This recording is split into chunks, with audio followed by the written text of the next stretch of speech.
যারা নতুন স্কেটিং শু পরতে পারেন না তাদের জন্য আজকের ভিডিওটা দেখেন। স্কেটিং শু বাঁধার নিয়মটা এই যে, যত আপনার টাড়ি করে বাইধা নেবেন আপনার পা মুচকানের কোনো সম্ভাবনা থাকবে না।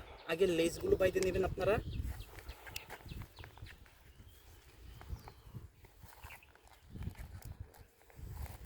লেজগুলো বাইধে নেবেন যাতে, তারপরে টেপটা লাগাই নেবেন, তারপরে আপনারা এই ক্লিপটা লাগাই নেবেন। দেখেন আমার স্কেটিং শু বাঁধা শেষ। একটা কিনছি।